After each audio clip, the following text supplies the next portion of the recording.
Oi, tudo bom? Antes que o episódio comece, eu preciso dar um recadinho pra vocês. Esse é o nosso último episódio do ano, e como a gente não vai conseguir fazer uma confraternização igual a gente fez ano passado, a gente resolveu fazer um sorteio aqui pra fechar esse ano da melhor maneira possível. E pra isso a gente se uniu com a Tropi, que é uma marca de cachaça artesanal feita com cravo e canela.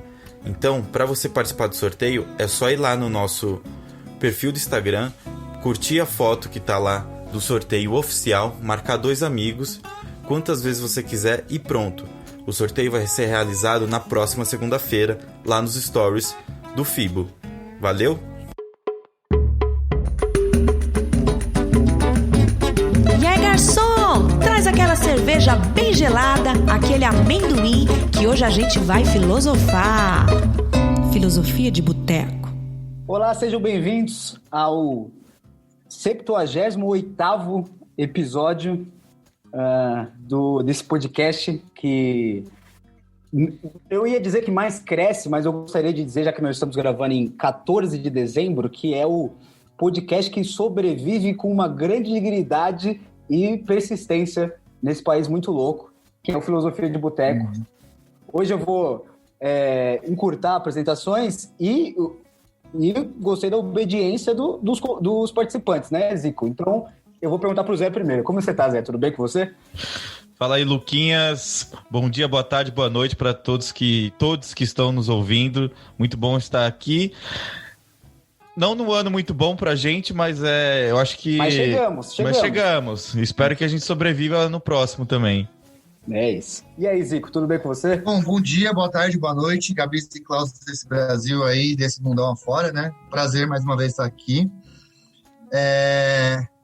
Eu ia fazer um gancho agora, mas ele ficou muito ruim, então eu só vou falar que tá tudo bem. Não vou passar pra você, porque, cara, ia ser uma bosta. Então, vamos, que esse episódio eu acho que tem muito pano pra manga. A gente, obviamente, pra tentar parecer menos ignorante, trouxe ajudantes hoje, no plural. Mas antes de apresentá-los, eu vou com a palavra, que eu acho que o gancho que poderia ser, que me ocorreu agora, seria que no final do ano, já que cá estamos, tem sempre aquela época que as pessoas ficam um pouco mais sentimentais, um pouco mais vulneráveis, e isso às vezes é visto como frágil. Uhum. Então, a palavra do episódio é frágil, e eu vou lá com o significado, que tem várias opções. Anota aí pra gente, Zico, as mais importantes. Filosofia de Boteco. Bom, adjetivo que se quebra facilmente. Cuidado, embalagem frágil. Agora, a segunda eu acho que é interessante, que é de natureza fraca, que tende a ser delicado. Essa aí é um dicionário um pouco, né, um julgamento do próprio dicionário, que a gente pode discutir isso. 3, que se deteriora facilmente. De pouca duração. 4 esse já. 5, sem firmeza ou estabilidade. E 6 ainda, em que há instabilidade emocional ou psicológica. E dá um exemplo péssimo, que é mãe frágil. Mas, enfim, a gente tentar falar menos besteira como sempre e ser assessorado por quem pode nos assessorar, a gente tem 2. Eu vou começar pelo André Lage, que já é da casa, criador do canal Soltos S.A., já esteve aqui com a gente. Eu agradeço de novo a sua paciência por vir aqui. No episódio que você esteve eu não estava, então seja bem-vindo de novo e obrigado por ajudar a gente de novo. Gente, só alegria estar aqui. Hoje eu estou dignamente num boteco, na minha própria residência. Estou aqui já servindo a minha cervejinha para poder bater esse papo, porque realmente o assunto rende pano para manga, né? É isso. E a gente vai longe. Ainda bem que você tá calibrado aí, porque a gente vai longe. E, além do André, nós estamos aqui com o Fábio Manzoli. Falei seu sobrenome certo? Perfeito. Ele que dá curso e palestra sobre masculinidade saudável. Também você pode encontrar o André no Soltos S.A. e o Fábio no Masculinidade Saudável, certo? Acertei? Fábio, eu vou começar. Primeiro, agradeço você também, a sua presença. Nós estamos aqui numa gloriosa segunda-feira, 10 para as 10. Então, para vocês verem que realmente a vontade de debater existe. E eu vou já te dou as boas-vindas fazendo uma pergunta, que é basicamente assim. Aqui eu sou uma pessoa muito sincera com a nossa audiência, que o Zé sempre diz para mim que é notadamente de mulheres. A maioria. E aí, no jornalismo, eu trabalhei na televisão, muitas vezes os caras falam assim, tem um conceito que é assim, começa a matéria pela coisa que é mais importante, porque senão a pessoa muda de canal. Eu vou tentar usar a mesma lógica aqui agora. Por que a maioria dos nossos ouvintes, que são mulheres, elas devem ouvir esse episódio, e como que a gente debate um tema como masculinidade, a gente usou frágil, porque obviamente a gente vai falar disso, de masculinidade frágil, de tudo isso que envolve o homem, a masculinidade, enfim, na nossa sociedade, porque as mulheres podem perder, entre aspas, 1 hora do dia delas para ouvir esse episódio, garantindo que isso aqui não será 5 homens se elogiando por serem muito desconstruídos, por serem muito, assim, nossa, que abertos. Então, assim, por onde você acha, o que você falaria primeiro para garantir essa nossa audiência que ela já fique? Obrigado pelo convite, super feliz de estar aqui com vocês. Eu estou tenso também, porque estou sentindo que vou sair hoje da minha zona de conforto total. Eu gosto disso, mas me dá uma tensão no começo. E respondendo a tua pergunta, Lucas, eu vou trazer uma estatística, até por ser uma estatística da Organização Mundial de Saúde, que fala que em 2019, considerando a população de 15 a 29 anos, o suicídio foi a segunda principal causa de morte. A gente teve um suicídio de homem mais ou menos por minuto, e que os homens estão cometendo 80% dos suicídios. Isso tem vários estudos, quem quiser depois procura no Google, inclusive da própria OMS. Então eu vou falar um pouquinho, entre outras coisas, do que está acontecendo, o que está levando os homens para esse lugar. Lembrando que a gente não nasce tóxico, ninguém nasceu tóxico, é uma programação, é um condicionamento. Então, eu vou discorrer aqui um pouco do meu trabalho, já fiz mais de 100 cursos para homens, e falar um pouquinho da minha visão sobre esse tema. Eu gosto dessa sua primeira fala, e aí vou pedir para o André falar também com a gente, que é o seguinte, eu falei isso pro Fábio, André, porque quando comentei com esse episódio com uma amiga, ela me disse assim, eu acho ótimo, eu sei que vocês vão discutir coisas boas, etc.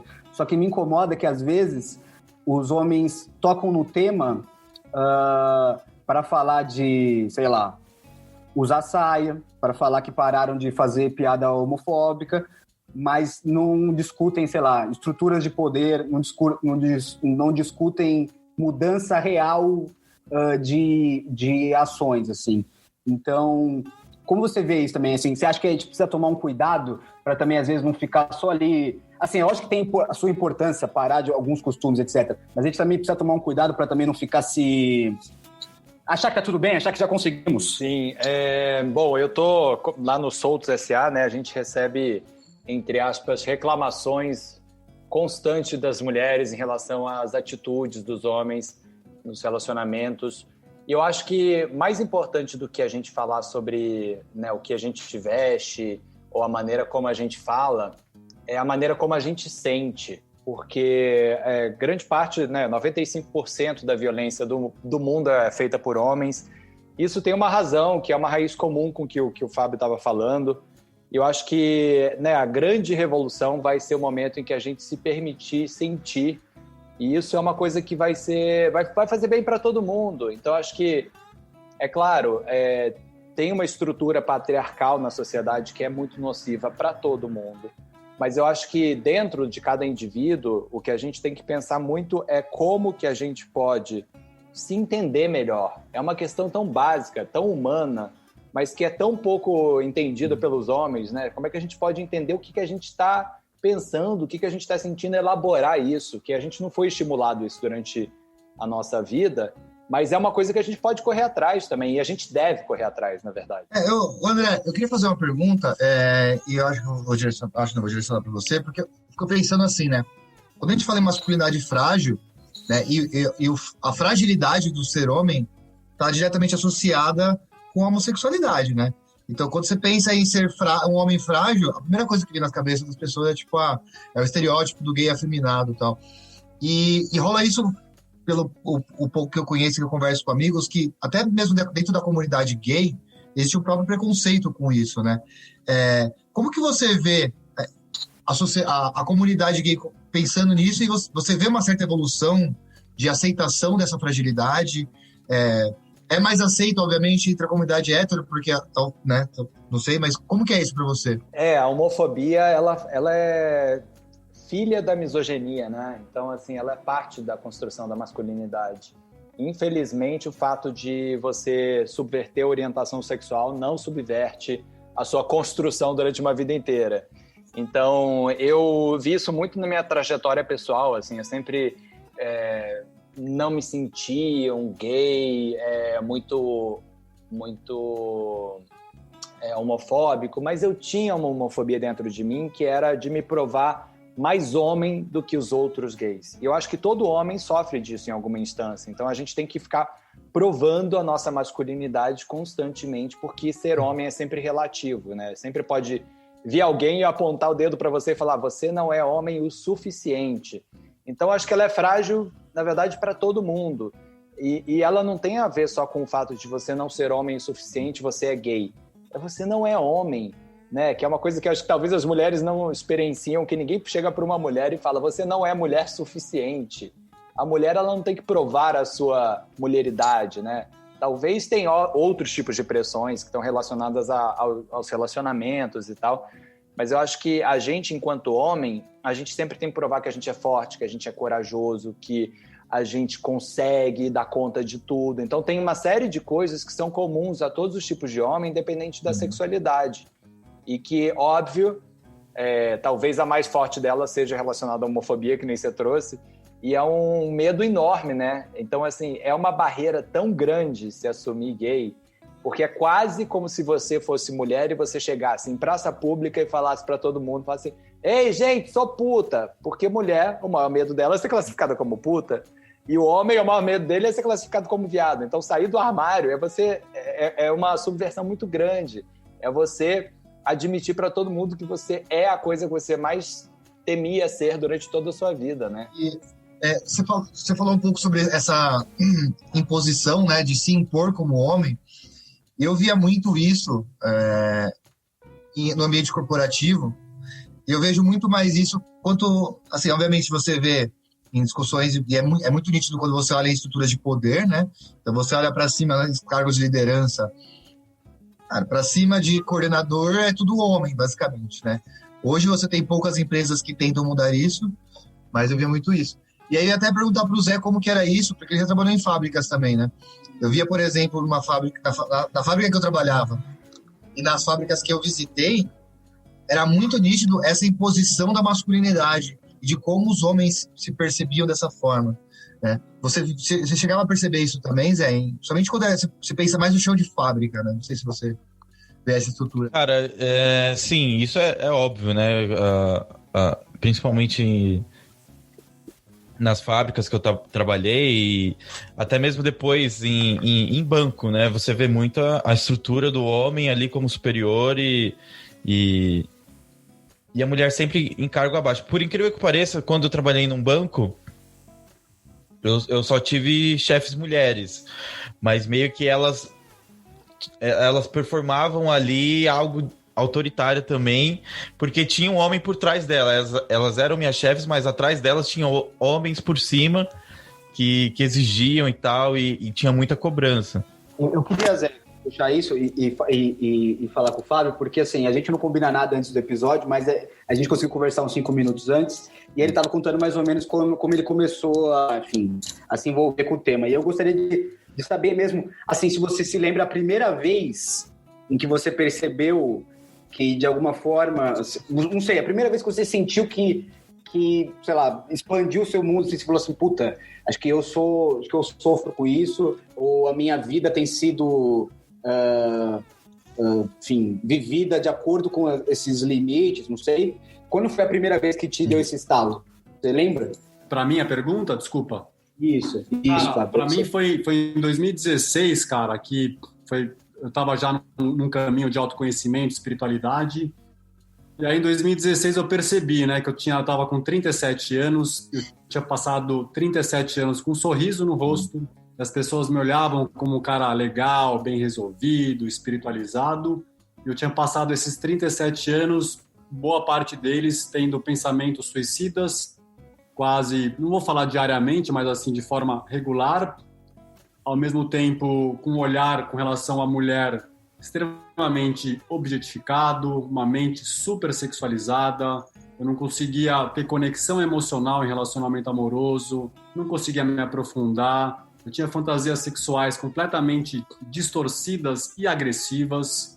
Eu tenho 3 irmãs, né? Eu cresci com 3 irmãs e uma mãe, e um pai que sempre esteve muito distante, então me bateu um sentimento muito grande de culpa, de arrependimento, ao mesmo tempo de medo de ou de eu me matar, ou de eu ter uma overdose, né? Porque eu tinha um histórico de usar muita droga também. E aí me veio, cara, assim, tipo, não é pra ser assim. Eu não posso passar minha vida, né, refém de mim mesmo. Porque eu falo muito pros homens que vêm em curso, eu falo isso em live, que a gente não tem culpa da forma que a gente foi criado, mas a gente tem a responsabilidade de assumir, né, a nossa vida e assumir aquilo que a gente tem que mudar por nós e pelo mundo, né? E por todo mundo, não é só pelas mulheres, é pelos outros homens e por todos os seres humanos. E ali naquele momento, e eu falei também um pouquinho antes de começar a gravação, eu não sei explicar o porquê, mas eu tinha certeza absoluta que eu ia morrer antes dos 40 anos, né? Eu fiz 40 anos no ano passado, porque eu tinha certeza, não fui médico, eu sabia que eu estava para morrer, que eu ia ter um câncer, de tanta lágrima que eu deixei de chorar por causa do inferno que foi a minha infância, de tanto medo que eu deixei de expressar, tristezas e carências, porque na minha construção eu só podia expressar raiva, né? Talvez eu possa falar um pouquinho depois sobre a minha infância, porque para mim isso é muito importante, porque eu sei que a minha infância não é minha, é uma infância que é coletiva, com nuances que são diferentes, mas assim a construção é muito parecida. Então, eu gosto de falar da minha história também por isso, para que outros homens, e claro que mulheres também reflitam, né? Mas é que os homens é muito mais homem que tem que acordar para perceber que o machismo também é maléfico para nós, e é por isso que eu falo tanto de como que o machismo impacta na vida do homem, porque tá todo mundo careca de saber que tem muita gente morrendo de homofobia, de transfobia, de misoginia, de feminicídio, e parece que isso não sensibiliza os homens. É como se o cara pensasse, não é problema meu, eu nunca matei, eu nunca estuprei, não sei o quê. Mas aí na hora que eu falo das dores do machismo pro próprio homem, né, especialmente porque eu falo das minhas próprias dores, aí os caras começam a se identificar, começam a perceber na vida deles também que tem um monte de merda acontecendo, e aí os caras começam a fazer movimentos para se trabalhar internamente. É isso que eu tenho percebido nesses 4 anos. Isso tem muito a ver também com eu acho que o que despertou também a ideia da gente fazer esse episódio aqui de novo foi de um vídeo que o André soltou lá no Soltos falando sobre a depressão masculina, né, André? Que é muito dessa questão de a gente não expõe nossos sentimentos, né? A gente guarda tudo pra gente, a gente engole choro, a gente não aprendeu a expor nada das nossas feridas, né? A gente sempre tenta cobertar elas e isso acaba afetando a gente a ponto de levar a uma grande depressão, né? E é engraçado porque eu, apesar de ser gay, né? Eu sempre falei, gays têm mais contato com as suas emoções, então eu saberia. Eu sempre fui uma pessoa muito alegre, muito pra cima, muito de bom humor. E, de repente, durante a quarentena, né? Tiveram vários, enfim, problemas pessoais de família, eu tentando dar conta de tudo, né? Porque isso também é uma característica que a gente sempre é ensinado, né? Homem tem que dar conta. Então eu ia lá e fazia, não sei o quê, e de repente eu comecei a ficar com ódio interno, uma coisa que eu nunca senti.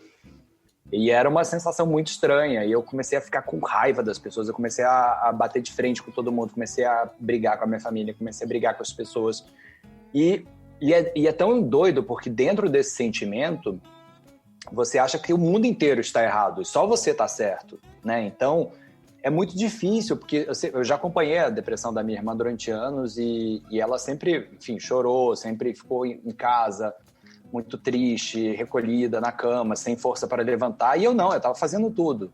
Então eu falava, eu não estou com depressão, eu estou com outra coisa, eu estou irritado. Demorou muito tempo para eu conseguir sacar que os sintomas que eu estava sentindo eram sintomas de depressão, porque sintoma de depressão no homem ela é muito diferente, né, da depressão na mulher, por toda a construção social que a gente sofre.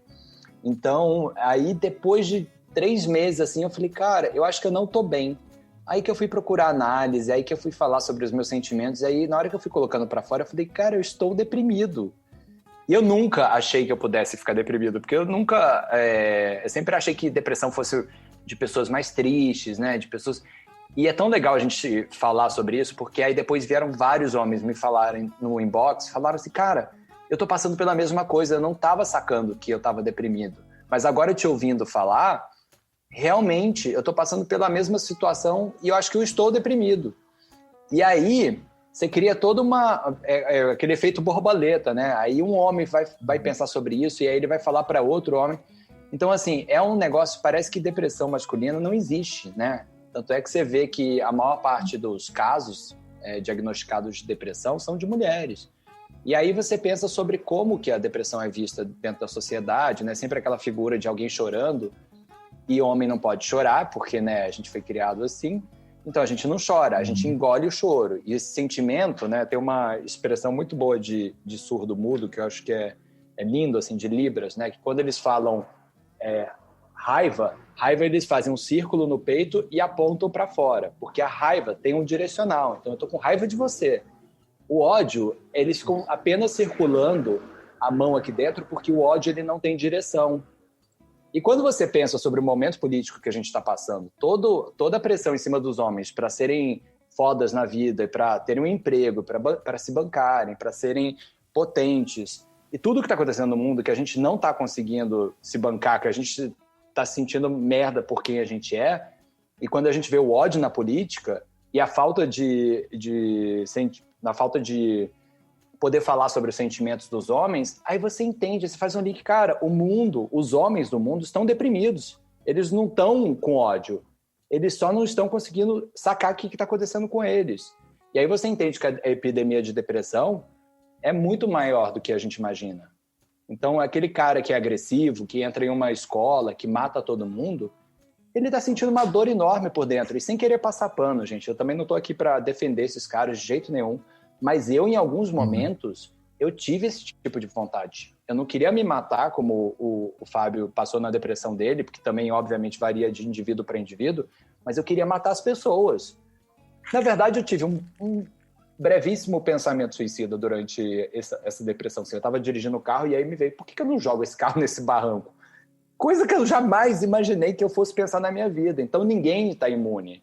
E é muito necessário que a gente fale sobre essas coisas, né? E foi libertador para mim. Cara, eu acho ótimo essa fala. Primeiro porque esse podcast que orgulhosamente, desde o episódio 1, apoia que você vá à terapia.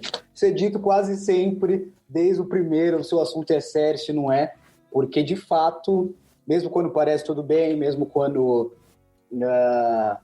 você se sente bem, porque também acho que isso é importante falar, que é do tipo assim, tudo bem, ninguém tá aqui dizendo, mas assim, se você pode, se você tem condições, vá, porque às vezes você vai descobrir, enfim, muitas coisas que você talvez não imagine. E eu queria só corroborar com isso, que o André falou, que hoje mesmo, dia 14, eu trabalho, infelizmente, com notícias diárias e às vezes a gente acaba vendo muito crime, muito feminicídio, isso eu não tenho o que fazer.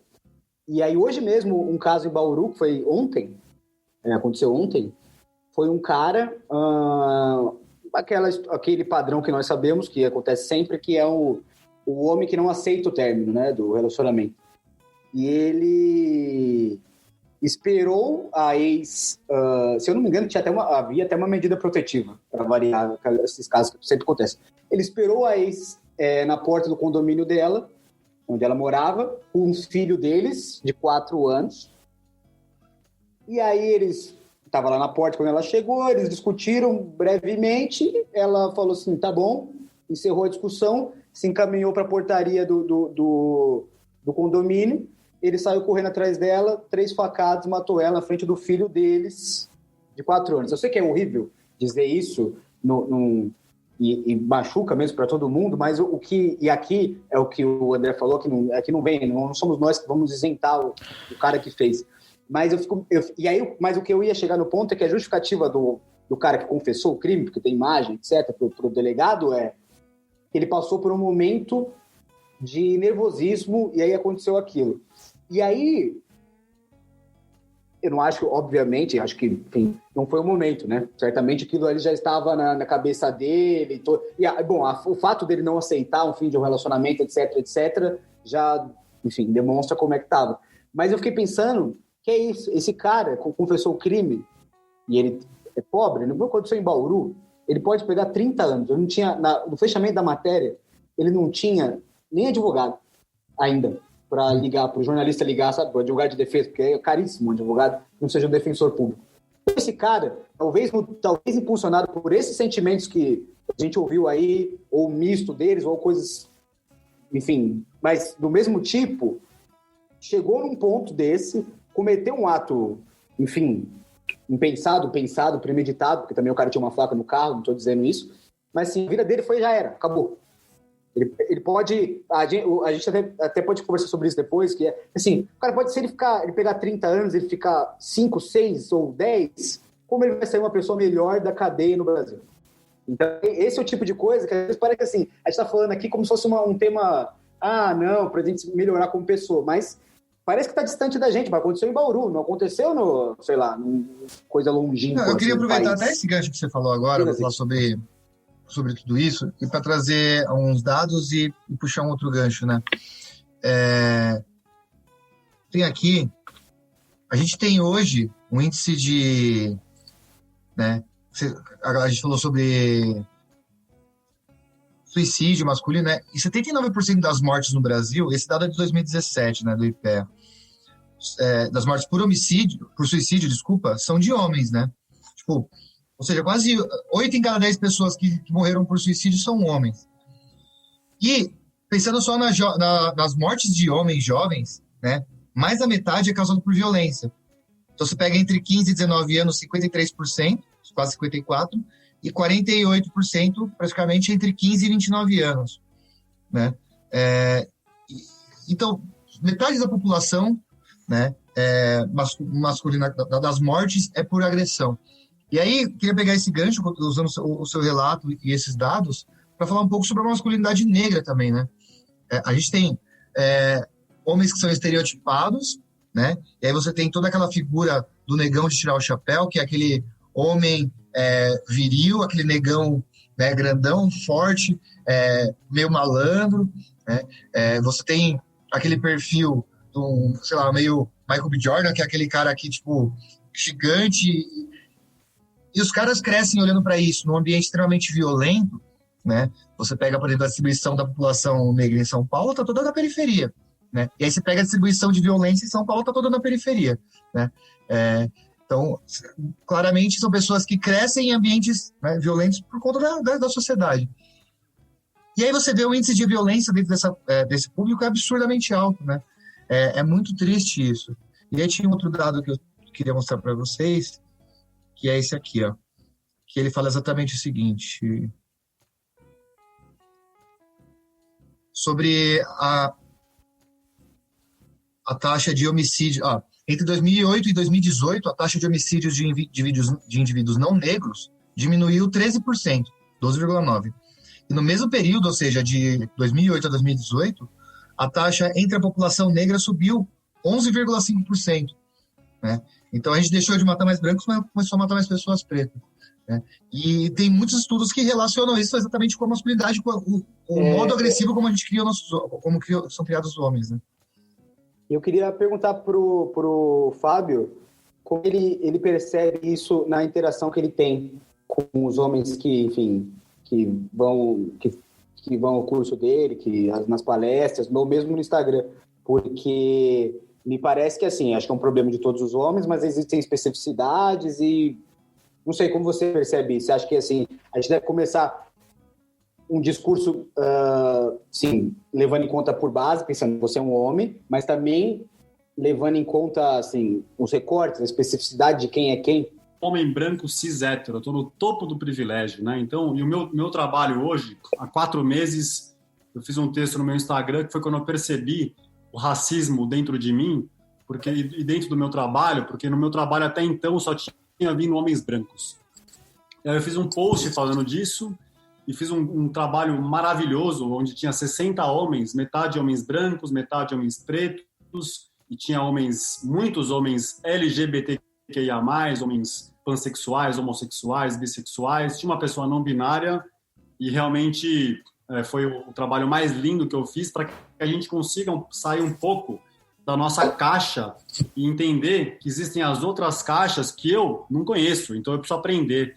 E aí eu estou dando um curso agora que tem 2 homens pretos, né? E a gente está num grupo de uns 25 homens, e são homens que estão afim de se trabalhar, né? Eles estão pagando para vir no meu curso, eles querem se melhorar. E aí a gente começou um debate uma hora, alguns homens brancos começaram a falar, a gente começou a falar de racismo, e eles falaram que eles querem se posicionar, porque eles ficam putos com o racismo, então eles querem também poder falar sobre isso, mas não é o lugar de fala deles. E aí um dos homens pretos falou, gente, eu acho legal tudo que vocês estão falando, mas vocês têm que ouvir o nosso lado, né? Vocês estão presos numa caixa que é a caixa que vocês cresceram. Tem várias outras caixas. E esse homem preto é um cara que mora em comunidade. E aí o que eu falei no final, quando eu ouvi ele, que eu estava bem sensibilizado, eu falei, manos, assim, eu vou falar a minha percepção. Por mais que a gente está querendo se desconstruir, por mais que a gente está querendo mudar, a gente segue do lado do opressor.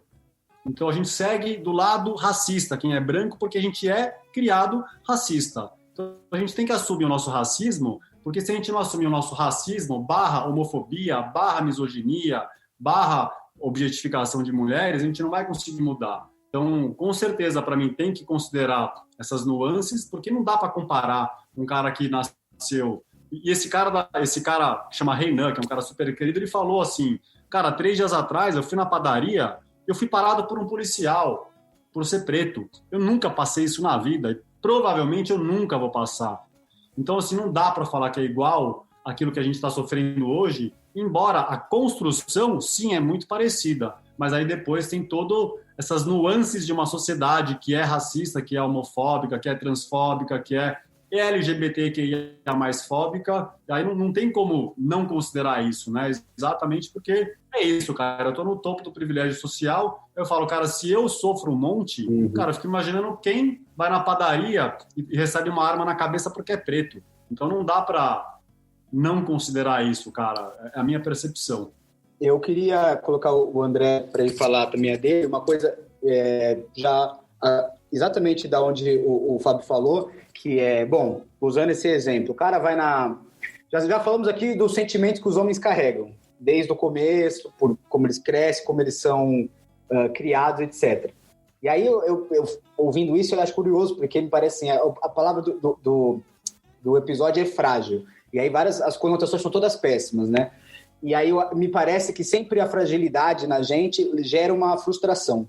Então, o cara já está frustrado, ele fica frustrado por tudo que acontece com ele na sociedade. Eu acho que a população LGBT também tem essa mesma percepção de, assim, uma frustração de falar assim, caralho, eu não consigo fazer a coisa mais simples do mundo, que é, sei lá, andar de mão dada na porra de um país em 2020, sem ser incomodado. E assim, não sei, eu acho que assim, acho que a gente sempre tem que tratar o tema de maneira propositiva. Então eu te pergunto assim, o que a gente pode fazer para as pessoas que ainda não se deram conta desse tipo de situação? O tema é muito complexo, eu sei, mas assim, a gente poderia fazer assim, no nosso círculo próximo mesmo, sei lá, com o nosso tio. É que agora no Natal te pede para evitar as festas com o seu tio reaça, por favor, não vai querer correr o risco de saúde para ouvir ele falar do presidente, né?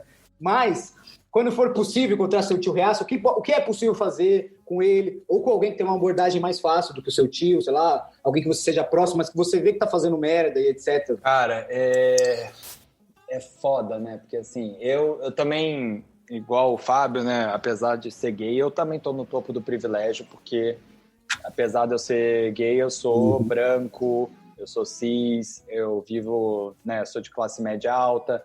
Então, isso também me livra de muitos preconceitos, né? Acho que a gente sempre tem que interseccionalizar a homofobia, porque ela é, obviamente, muito mais dura para algumas pessoas do que para outras. Os homens afeminados sofrem muito mais preconceito. E E eu não estou aqui na posição para poder falar o que essa pessoa pode fazer, porque sempre a gente tem que levar em consideração que algumas dessas pessoas correm risco de vida, né? Quando estão rebatendo, enfim. A gente tem que olhar que, mesmo dentro das famílias, tem casos de homicídio com base homofóbica, então é muito duro.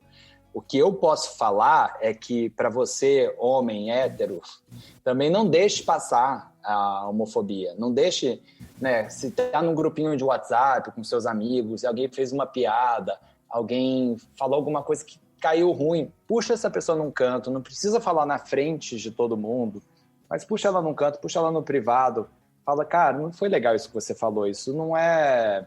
Isso pode machucar alguém, né? O comentário, né, a piadinha, ela é a raiz de uma coisa que pode, né, matar pessoas. Então, o Brasil é o país que é campeão de homicídios LGBT e é muito triste que a gente tenha que lidar com essa realidade. Uma vez eu estava dentro de um Uber juntos, né, que eu adoro pegar Uber juntos. E aí entrou, o motorista estava falando, comigo, aí entrou um cara na frente e de repente a conversa, não sei porquê, foi para... então o motorista falou, eu odeio pegar passageiro viado. Aí eu fiquei olhando assim, né, ouvindo. Aí o outro passageiro falou assim, não, a viado é uma bosta, que não sei o quê. Aí o motorista falou, porque eles sempre dão em cima de mim. E aí o outro falou, quando eles falarem isso, você fala Bolsonaro neles. E aí eu fiquei pensando, eu falei, cara, eu vou lacrar aqui ou eu vou ser educativo? Acho que nessas horas a gente sempre tem que ter a empatia, porque a empatia a gente olha para ela como uma coisa meio frágil, como uma coisa de, eu vou ser fofo. E a empatia, acho que não é isso. A empatia é a gente poder se conectar com a dor do outro. Então, assim, eu pensei, para onde que dói isso? Falei, cara, óbvio, ser assediado. Aí eu falei, eu tô incomodando vocês? Aí o cara falou, não. Eu falei, então, porque eu sou viado. Aí o cara, não, mas você não é como os outros viados. Eu falei, não é isso não, eu sou bem viado, não tem nada disso que você tá falando, mas... Não tem nenhum nível, né, de... Não, eu sou bem viado mesmo. E aí, eu falei pra ele, mas você tá corretíssimo. Aí nisso você quebra o cara. Então você tem que falar assim, você tá correto. Por quê? Porque você odeia assédio. Assédio é uma coisa escrota. Não pode ter, ninguém pode assediar. Nem gay, nem hétero, nem mulher, ninguém pode assediar.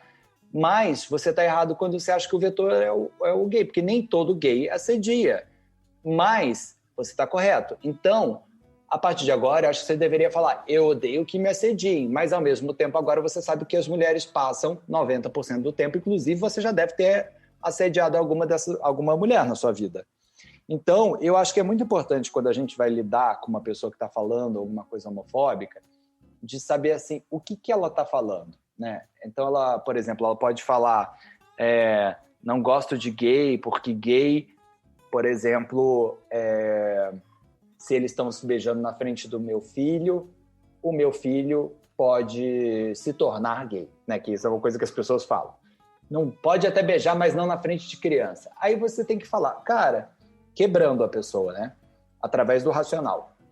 Por acaso, tem um bando de gay aqui que nasceu nos anos 80. Nos anos 80 não tinha ninguém se beijando na rua. E mesmo assim eles viraram gays, não é? Aí o cara, então... E o fato de eles ficarem vendo pessoas héteros se beijando não fizeram deles héteros. Então, não é bem por aí. Eu acho que a gente sempre, óbvio, surge um ódio, né, no peito na hora, e aí a gente tem que saber, calma, respira 3 vezes, e aí você parte para uma argumentação. E é claro que tem casos que não dá para argumentar e você simplesmente ignora essa pessoa e segue em frente. Agora, é importante de saber também que, claro, se tem algum caso de homofobia no seu trabalho, ou, enfim, um caso mais grave, tem que denunciar mesmo para a polícia, né? E não quer dizer que vai ser aceito pela polícia também, que a polícia também é altamente homofóbica. Eu posso fazer um complemento da fase do André, que uma história que eu vivi muito legal, por cara, favor. sobre essa história de...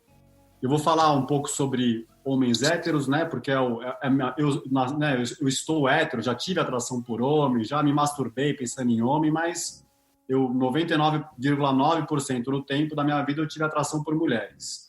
E há 4 anos eu parei de ver pornografia. De verdade, eu tive tipo uma epifania, gente. Eu não tive mais vontade de ver, não tive que ficar me segurando por um sonho que eu tenho de ter uma filha. E aí me veio, né, o quanto que a pornografia ela é maléfica para a mulher, pela objetificação, a mulher é sempre humilhada, é sempre submissa, né? A pornografia tradicional, os pornotube, e eu parei de ver pornô mesmo, né? E aí eu tava num grupo de WhatsApp com eu e mais 9 homens, e tinha um cara que ficava mandando vídeo pornô todo dia, e aí o vídeo chegava lá, eu não dava mais o download, porque eu sabia que era pornô, né? Aquela imagem embaçada, eu já via que era uma coisa pornô, e por causa da reação dos outros 7 homens, né? Um cara mandava e 7 homens ficavam dando risadinha e tal, e comentando kkkk e não sei o quê. E aí, cara, eu mandei uma mensagem de um lugar que eu me surpreendi, porque eu era muito reativo, assim, também. Seria hipocrisia minha, porque eu já consumi muita pornografia, mas eu consegui mandar uma mensagem num lugar de muito amor, porque são realmente homens que eu gosto demais até hoje. E eu contei para eles desse momento que eu tive, do sonho de ter uma filha, de como que faz mal para a mulher, e de como que faz mal para o homem, né? Porque eu tinha ejaculação precoce, eu sei que um monte de homem tem. Então eu falei, manos, eu falei assim, no final eu falei, eu amo vocês, não é pessoal, eu vou sair do grupo porque eu não quero estar em ambiente que tem pornografia e também não quero ficar falando o que cada um tem que fazer. E mandei a mensagem realmente de um lugar bem leve, assim, sem apontar dedo, sem criticar o cara que estava mandando um pornô, que é um amigo meu até hoje. Eu mandei a mensagem e saí do grupo. E aí eu quero, sim, para mim isso é muito simbólico de como que a masculinidade, ela é frágil. Eu estou falando do heterossexual, eu não sei se é só do hétero, mas eu estou falando do hétero.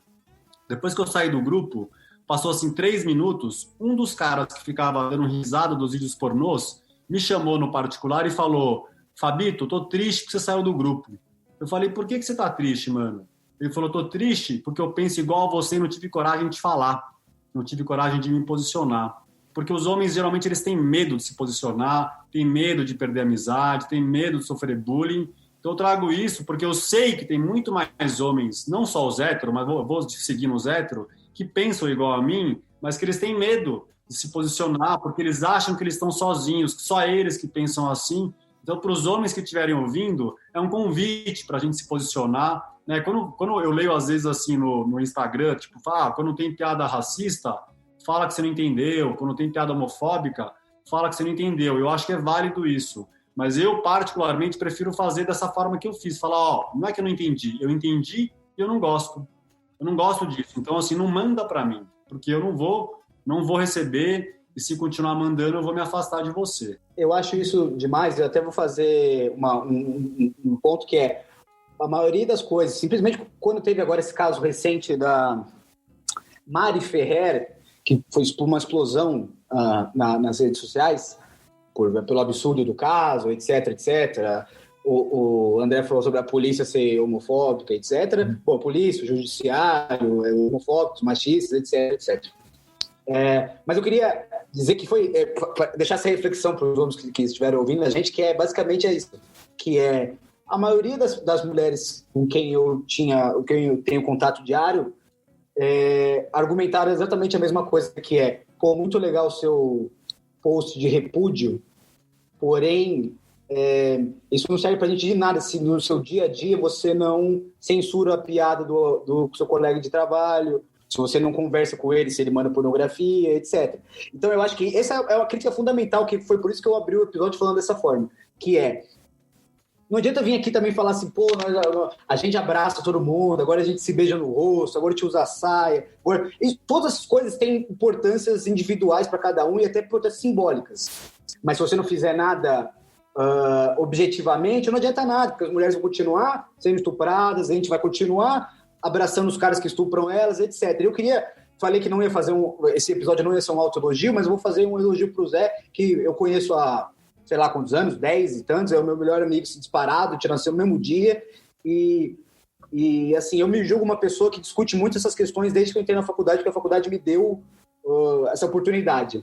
Mas eu fui um cara que nunca parei, exatamente por também ser homem e estar muito tranquilo, que nunca parei para pensar em pornô até, sei lá, até quando eu tinha uns 20 anos, assim, 20 e tantos. E aí, foi pelo Zé, quando o Zé me disse que ele tinha parado de ver pornô, que me fez o estalo, foi pelo exemplo da pessoa que você gosta, que você admira, porque existe isso, né? Apesar de eu achar que eu sou uma pessoa que pensa bem nisso, os homens, isso eu sempre falava, os homens têm muita admiração por homens, né? vem o homem como exemplo, etc., que é uma coisa ruim, né? Sempre vê a mulher um pouco como inferior, sempre acha que um trabalho muito brilhante do trabalho é de um homem, etc., etc.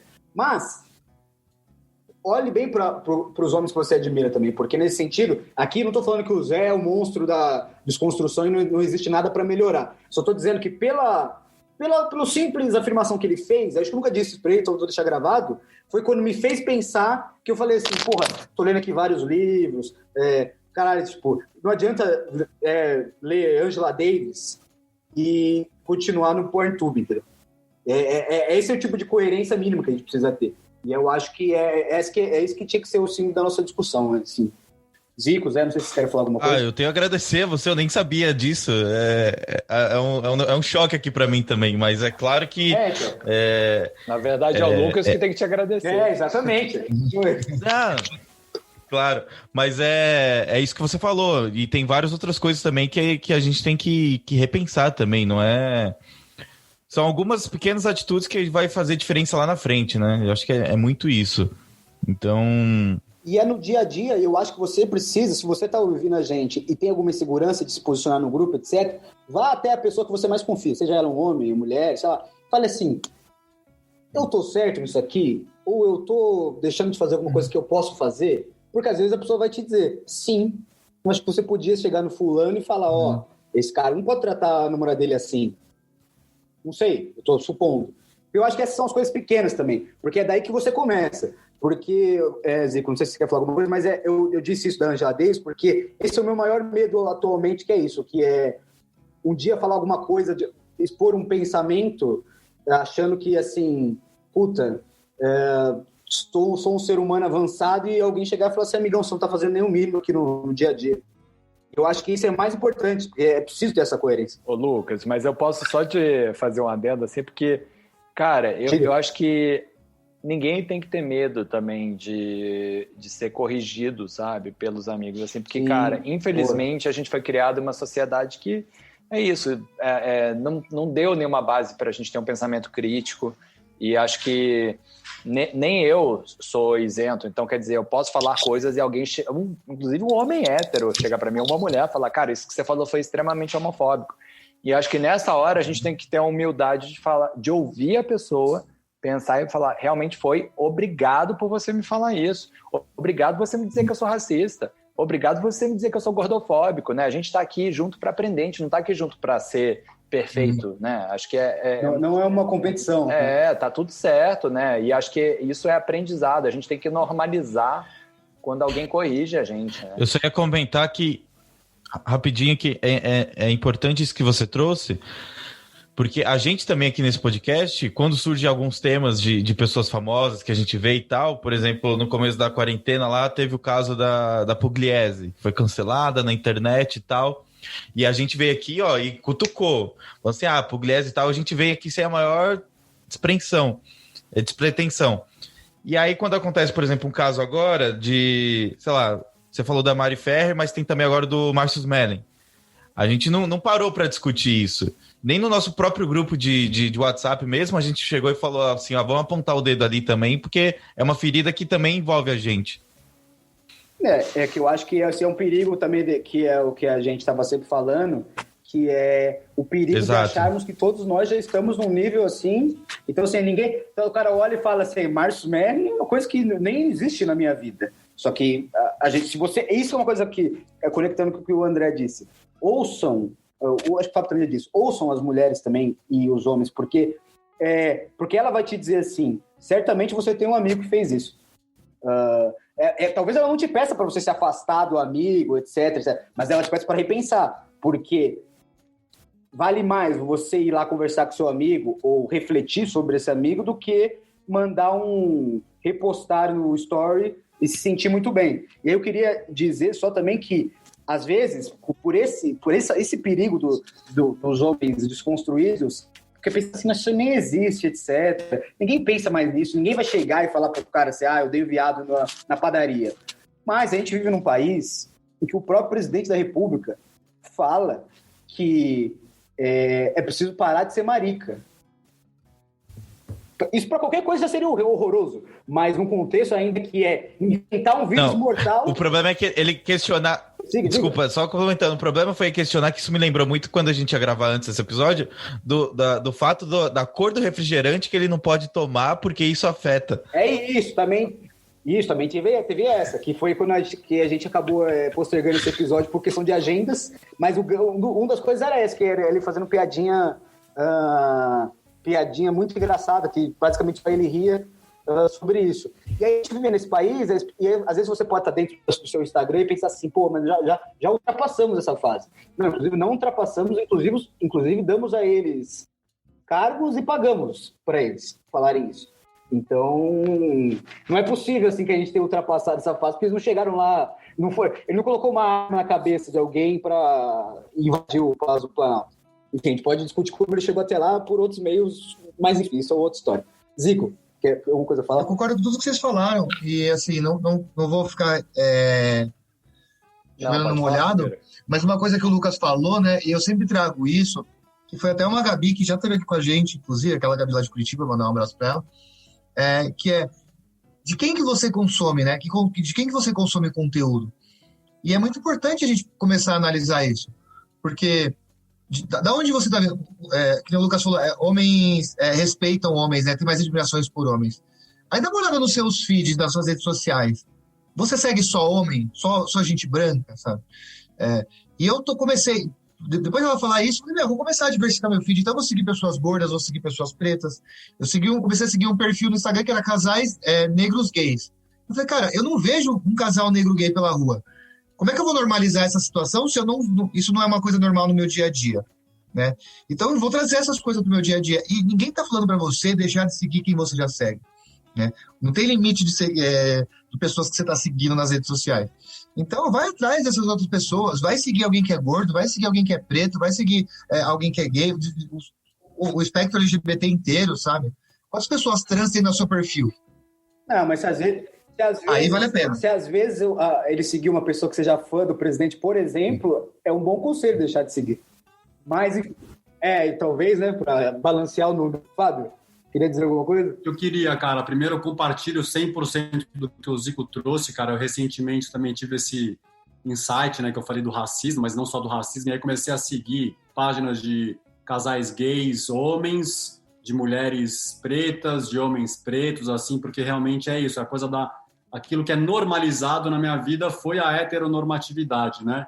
Mas o que eu queria falar, caras, com uma partilha minha, e não é de forma alguma para me vitimizar, mas para mostrar assim como que a masculinidade tóxica ela é criada, porque e aí eu estou no meu lugar de fala como homem, que eu tenho certeza absoluta que eu não nasci tóxico, porque eu lembro de mim pequenininho, mas e aí de novo, né, como eu já falei no podcast, essa história não é minha, é uma história que é coletiva dos homens. Claro que tem as diferenças e particularidades, mas assim, eu com 3 ou 4 anos de idade, eu tinha medo do bicho-papão, né? Eu era um neném ali, tipo, recém-saído da fralda.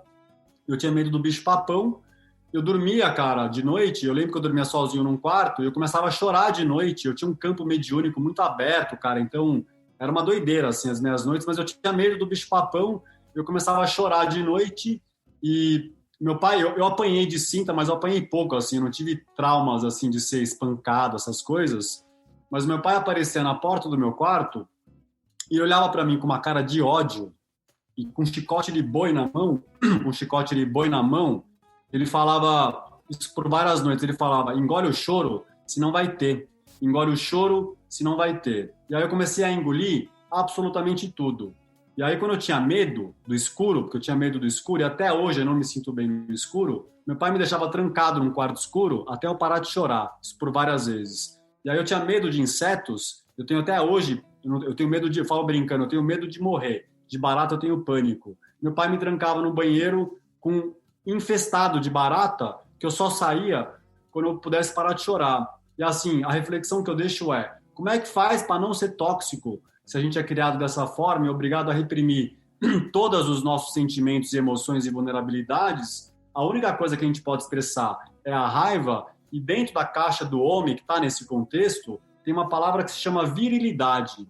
E virilidade é sinônimo de a gente rejeitar completamente qualquer coisa que a gente relacione com o aspecto feminino, né? A gente tem, todo ser humano tem um lado feminino que convencionou se chamar de feminino, tem um lado que convencionou se chamar de masculino, né? O masculino é mais racional, é o lado da ação, de ir para o mundo, de realização, de fazer as coisas. E o lado feminino, os dois estão em homens e mulheres, para quem estiver ouvindo, eu estou falando de polaridades que estão nos seres humanos. O lado feminino é o lado do sentimento, das emoções, da intuição e etc. E a gente tem que renegar absolutamente tudo que a gente aprende, que é o lado que é inerente a esse lado feminino, que a gente aprende na infância, e eu ouvia isso, que isso é coisa de mulherzinha, isso é coisa de viadinho, isso é coisa de mulherzinha, isso é coisa de viadinho. Nesse momento que eu comecei a ouvir essas frases, começou a formar dentro da minha personalidade, né,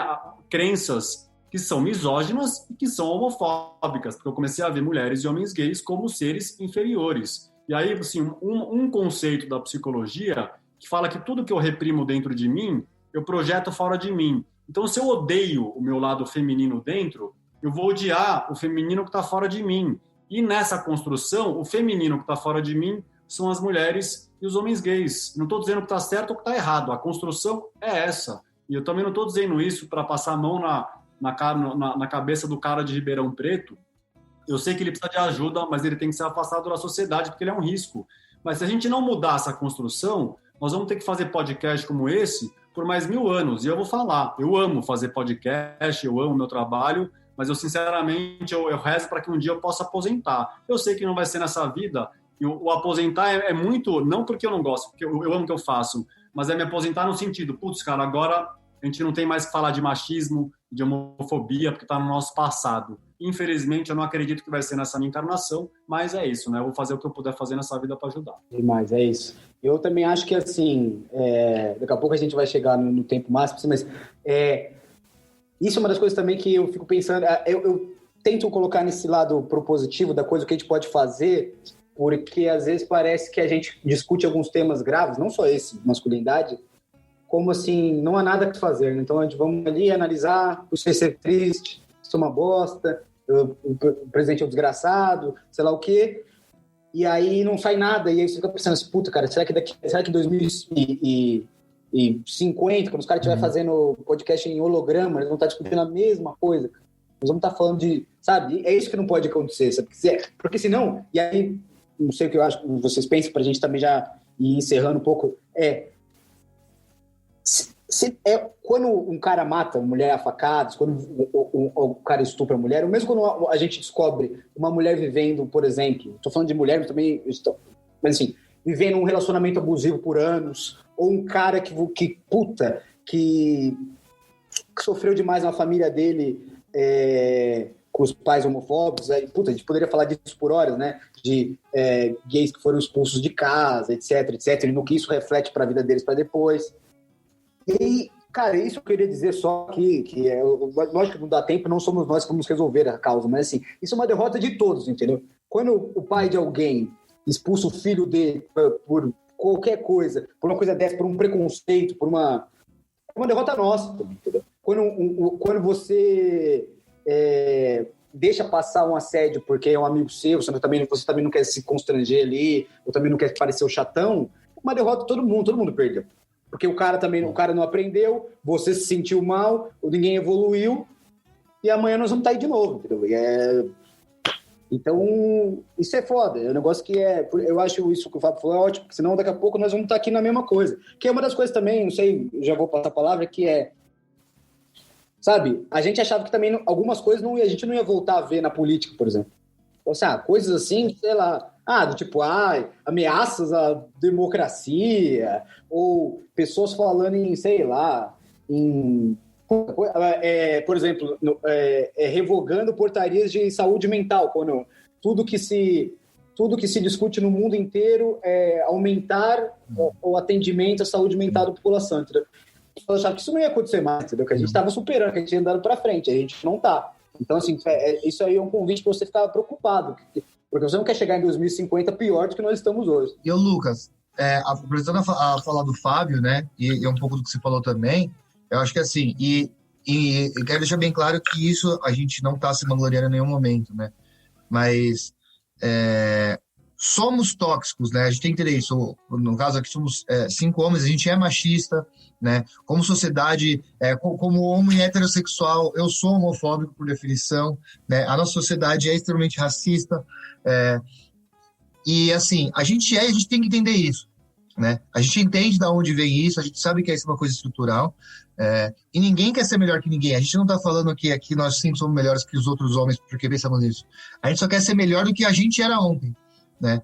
Então eu tento ser sempre um Zico melhor, e eu tenho certeza que vocês 4 também, né? Eu não quero ser melhor que o Lucas, que o Fábio, que o André, ou que o Zé, ou que ninguém, né? E não quero ser exemplo para ninguém, eu quero ser um exemplo para mim mesmo, né? É isso que o Fábio falou, essas coisas, a gente entende de onde veio isso, mas as pessoas que cometem esse tipo de atrocidades, elas precisam sofrer as consequências disso, né? Então, o cara que é extremamente machista vai cometer um feminicídio, ele tem que ser recluso pela sociedade, ele é um da verdade. Você, sendo tóxico, você tem influência negativa para a sociedade, você tem que se tratar, né? Então, corra atrás disso, quando eu falo se tratar, atrás de conhecimento, minimamente, né?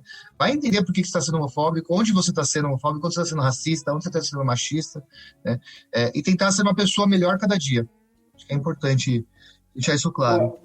Eu vou só jogar para a gente, antes da gente ir para as recomendações e para os finais, que é o que aconteceu nesse episódio aqui, por exemplo, em vários momentos, mas, por exemplo, quando o André me diz diretamente assim que ninguém tem que ter medo de errar, ou de falar alguma coisa e ser corrigido, etc., é exatamente o tipo de benefício que eu acho que existe no diálogo, entendeu? Que é você receber uma resposta que te faz assim, caralho, é isso aí mesmo. Porque eu falei aquilo pro Zé, falando assim, mas eu sabe? Porque você sempre tem que se justificar, porque você errou, porque você fica um pouco envergonhado de ser corrigido, ou de falar alguma bobagem.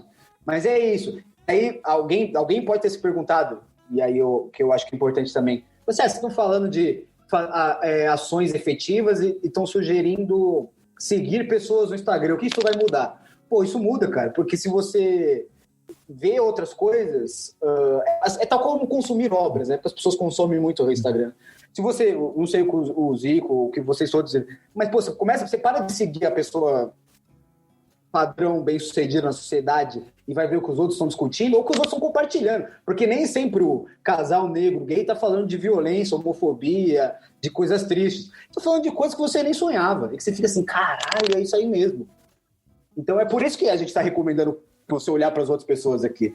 E isso não é nenhuma incoerência do ponto de vista. Mas, enfim, não sei se vocês querem falar alguma coisa antes da gente ir para as recomendações. E aí depois vocês podem divulgar o que vocês quiserem. Mas é isso, né, Zé? Nós chegamos no nosso tempo. Alguém tem uma consideração final antes das recomendações? Não, posso falar? Diga, Fábio. Eu queria falar 2 coisas, inclusive, que tem um gancho com uma das falas do André, e é uma das coisas que eu tenho falado, às vezes, em textos, em cursos, etc., que eu sei que pode parecer... Assim, é para refletir, assim, porque é uma reflexão que me veio. Essa coisa de querer ficar provando masculinidade o tempo inteiro, é para lembrar de uma coisa que às vezes a gente esquece, que nada jamais vai me fazer ser mais homem ou ser menos homem. Nada, não existe ser mais homem, não existe ser menos homem. E a minha vida começou a mudar, a maior revolução da minha vida foi quando eu comecei a falar dos meus sentimentos e emoções e vulnerabilidades. E aí me veio uma frase um dia também, que é uma frase da minha vida, que eu percebi que eu não conseguia sentir nada, absolutamente nada, de tão congelado que eu fiquei. Me veio assim uma frase, tipo assim, uma vida sem sentir é uma vida sem sentido. E realmente eu tô vivendo isso, porque eu tô com 41 anos em 2020, e esse é o ano que eu voltei a chorar mesmo. Eu tenho tido catarse de choro, e eu agradeço, porque o que eu sinto é que eu tô vivo de novo, e que eu tô recuperando a minha capacidade, não é de ser homem, é de ser humano. E acho que, em linha com isso com o que o Fábio falou, tem uma coisa que eu acho que é muito importante da gente falar para os homens, que é assim, a gente cresceu numa sociedade que a gente é muito falocêntrico, né? Que a gente é muito sexualizado e que o nosso prazer está sempre ali na região genital. E a gente está perdendo uma oportunidade de experimentar outras coisas. Então, assim, passar a sentir outros tipos de emoções e sensações até físicas, né? Se permitir experienciar. Para que a gente vai ficar reduzido numa experiência que é tão pequena, né? Numa área do nosso corpo que é tão pequena? Então, assim, realmente se experienciar, né? que cada homem possa se experienciar, inclusive no afeto entre homens, porque isso é uma coisa que é muito... A gente tem um medo, né, de expressar o nosso amor por amigos. Então, assim, qual o problema de você chegar para um amigo seu e falar, eu te amo? Cara, você é um cara foda, né, de você poder... É isso, ao invés de fazer um sexo que é só britadeira e vou meter e tô com medo de broxar e preciso meter logo, por que não... Nem quero meter, eu quero só sentir o corpo dessa outra pessoa que está comigo, quero ver quais sensações são essas, de um toque suave, de poder experimentar a sexualidade muito mais ampla, né? Para além do pênis. Então, assim, cara, vamos saber que a gente tem um instrumento muito incrível que foi dado pra gente, que é o corpo, e que o corpo ele é capaz de muitas coisas além do que a gente sente. A gente está reduzindo o nosso próprio potencial. Então, assim, quando a gente fala em experimentar outras coisas, o cara já pensa, meu Deus, vai querer, eu vou dar o cu agora. Não é sobre isso. É sobre você poder se pesquisar, você poder falar, cara, quer saber de uma coisa? Eu gosto muito que lambam a minha orelha, eu tenho um tesão fudido no mamilo, e isso me dá muito tesão. E eu gosto de abraçar, eu sinto prazer em abraçar. Abraçar outros homens, isso não quer dizer que eu tenho vontade de transar com eles. É uma troca de afeto. É uma troca de afeto com meu pai, sabe? O maior afeto entre homens que não é normalizado é o afeto de pai para filho. Então, assim, por que você não chega pro seu pai e fala, cara, eu te admiro pra caralho, eu te amo, eu te admiro, você é um cara muito importante na minha vida, você foi formador, sabe? De poder se expressar os seus afetos. Isso vale para amigos, para mulheres, para homens, para uma amiga sua de 75 anos. Chegar e falar, cara, eu gosto muito de você. Falar sobre as emoções, a gente sempre acha que é chegar no psicólogo e falar, meu Deus, eu estou sentindo isso e assado. Não, é muito simples. A gente acha que é muito complicado. Então, assim, é chegar e falar o que você está sentindo nesse momento para essa pessoa. Se sentir uma vontade de falar, cara, você é ridículo, você é maravilhoso, você é não sei o quê. Dá risada, entendeu? Porque, assim, a gente vive uma experiência que é muito pequena perto do que a gente pode viver. Porra, isso é demais. E acho que, assim, para a gente passar para as recomendações, o que o cara que ouviu isso e tá receoso, ninguém tá aqui falando nada, sugerindo nada para que você perca alguma coisa. Na verdade, só pode ganhar. Pode ganhar em relação aos outros, em relação a você mesmo, sim. Então, eu acho que é isso. Fábio, antes da gente ir para as recomendações... Mais uma frase só, gente. Pode até ser uma recomendação final minha. Eu passei agora um período de libido muito baixa e eu já, do meu estudo de sexualidade, com sexólogos e gente que estuda tantra, todo mundo fala, um dos pontos, né? O corpo inteiro é erógeno, o corpo inteiro tem potencial erógeno, mas no corpo do homem, um dos pontos mais erógenos é a próstata. Então, assim, tem muito homem que acha que é livre sexualmente, e aí nesse momento agora, que foi muito recente, que a minha libido estava muito baixa, eu fiquei em paz, porque eu sei que eu estou desconstruindo, né, no gerúndio, e aí eu fui lá e fiz um fio terra. E é só eu queria trazer isso para os manos héteros que estiverem ouvindo, que eu não senti prazer por tensão mesmo, eu fiquei super nervoso, estava com uma mulher lá e fiquei nervoso pra cacete. Então eu não senti prazer, mas eu sei que é por causa do nervosismo, do tabu, de tudo isso, né, que a gente está conversando, mas assim, para abrir um pouquinho a cabeça, o sexo não é só esse britadeira, não é só no pinto, e é isso, né, tem que dar uma dedadinha lá que pode descobrir muita coisa boa. Eu vou acrescentar o slogan do Lucas, que é faça terapia e além de faça terapia, massageie sua próstata. Só favor dessa teoria. Aí, esses são conselhos que podem... Depois a gente vai fazer até uma vinheta. Zé, quer começar as recomendações aí? Livros, filmes, o que você quiser. Cara, eu vou trazer coisas bem simples e práticas e que não são muito pesadas, que eu gosto muito. Tem um filme que é muito clichê, que é antigo, e fala muito dessa questão de fragilidade do homem e tal, e pode ser meio bobo, mas é um filme que lá atrás me fez pensar muito, que é Billy Elliot. Acho que eu já indiquei aqui uma vez, e tem muito essa questão do, tipo, homem não pode fazer balé e tudo mais, e tem a questão do pai que proíbe o filho, blá, blá, blá e tal. Tem um outro que é mais pesado, que é mais recente, ganhou até o Oscar, que é Moonlight, né? Que ele aborda outras questões de fragilidade do homem e tal. E tanto é que na época que ele foi lançado, o diretor lá recebeu críticas, né, por ameaçar a masculinidade dos homens negros dos Estados Unidos. Para você ver a treta que deu esse filme. Mas vale muito a pena assistir. E um outro, se você quiser se divertir e aproveitar para aprender coisas novas também, que eu adoro assistir Queer Eye, qualquer uma das temporadas, qualquer um dos episódios. Cara, mano, faz muito bem, eu acho. Eu acho que é um negócio que homens deveriam assistir mais. Eu vou também puxar as minhas recomendações, onde eu vou fazer um gancho que é... Eu não assisti Queer Eye nunca por, sei lá, acho que por isso também, por sempre rejeitar personagens, protagonistas gays, sei lá, como eu cresci. E aí o que me fez assistir foi uma ex-namorada, assim. E aí foi, cara, foi um negócio que você fica assim, caralho, como isso aqui é bom, velho. Como eu tava fazendo no Netflix, que eu não tava vendo isso. E aí eu também fico, antes da minha recomendação, que é... Enfim, isso é muito longo, a gente pode conversar sobre isso. Mas vamos largar também essa grande coisa de que assim, eu odeio meu ex-namorado, não sei o que lá, sabe? A minha ex-namorada. Assim, aprenda com as pessoas que você passa um tempo, se vale a pena. Porque, putz, eu aprendi muito com essa vez, inclusive Queer Eye, que, enfim, fica aí. Mas os meus, eu vou dar... Bom, a gente falou também de indicar e ler outras coisas. Eu vou indicar dois livros aí. Às vezes um amigo nosso, Cláudio, me acusa de fazer indicações não acessíveis.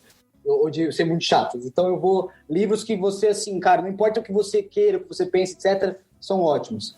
Tem uma... Eu nunca tinha ouvido falar nela e foi uma amiga que me levou na Livraria Cultura e falou, mano, compra isso que você vai te fazer bem. O livro chama Arte de Pedir, Amanda Palmer. Eu nunca tinha ouvido falar nela, só que, enfim, ela é demais.